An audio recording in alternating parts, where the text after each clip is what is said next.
This is the day the Lord has made. Let us rejoice and be glad in it. I am Pastor Sherry Dirth, and I welcome you to this online worship service of Joseph United Methodist Church. As we heard the bell, many of us were reminded that we are here to share the good news of Jesus Christ. And yes, friends, it still is good news. We are still the church.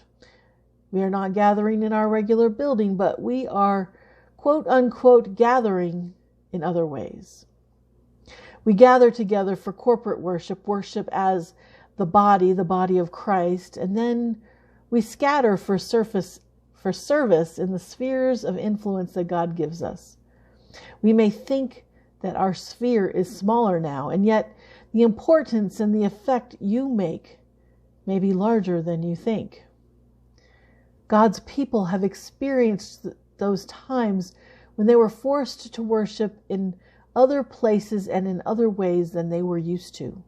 Ancient Israel shifted to synagogues during the Babylonian exile and then later under the Romans when the temple was destroyed.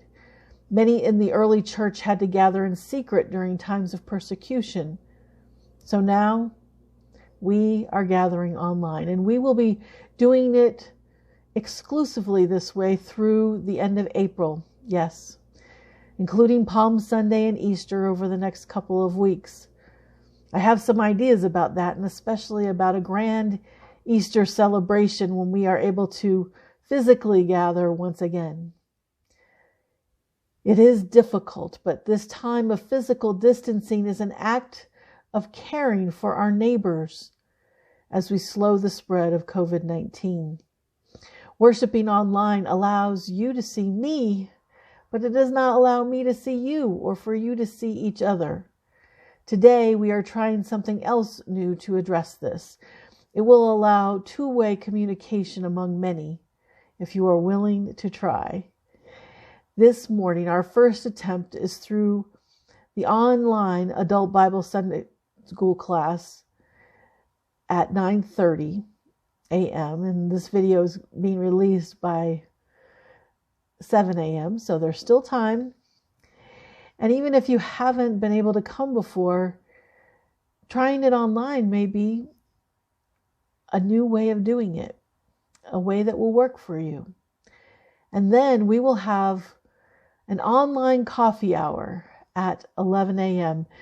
This is through a program or an application called Zoom. And people all over the country are using this now. And anyone who subscribes to our church newsletter should have received a link with instructions of how to participate. You can do it with a computer, a smartphone, or even call in on your telephone. If you did not receive your invitation and would like to participate, please email me at jumc@eoni.com. If you are watching on our website, you can also send a message by clicking the link below the videos on the webpage. If you are on YouTube, leave a comment, or if you're on Facebook, leave a comment, and we will get you all fixed up. So, we are protecting ourselves and our communities by sticking close to home, and we are connecting in new and different ways, stretching our comfort zones, even as we try to keep a physical distance of at least 6 feet.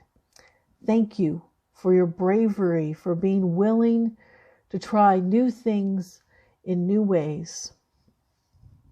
Next week, we're going to try something else new, sharing communion online. With the approval of our bishop, we are going to try this. The sacrament of Holy Communion has always been important in our Wesleyan tradition. Through it, we experience the mystery of God's grace. In this meal, we experience Christ fully present to us as we come to the table with penitent and grateful hearts to remember what God has done through Jesus Christ for our sake and the sake of the whole world. Through Holy Communion, we are brought into saving relationship with Christ and with one another as members of Christ's body across time and space. And it's going to be Palm Sunday, Passion Sunday, when we look at the time of Jesus having that Last Supper with his disciples and instituting Holy Communion. So it's a perfect time for us to try this in our online time together.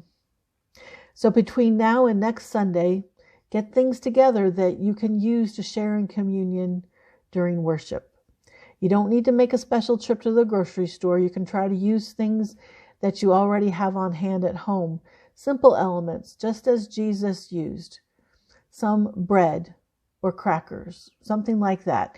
Then if you have some grape juice, that's great. But if you can use some other beverage, like another kind of juice, Kool-Aid, even water, we'll pray that Jesus will do a miracle like at the wedding at Cana. The point is not the specific things we use, but rather that we celebrate communion together. So take some time to collect these things this week, please. Now I invite you to sing along with our opening hymn, We Gather Together, which should advance automatically if you are watching this on the website or through the YouTube playlist.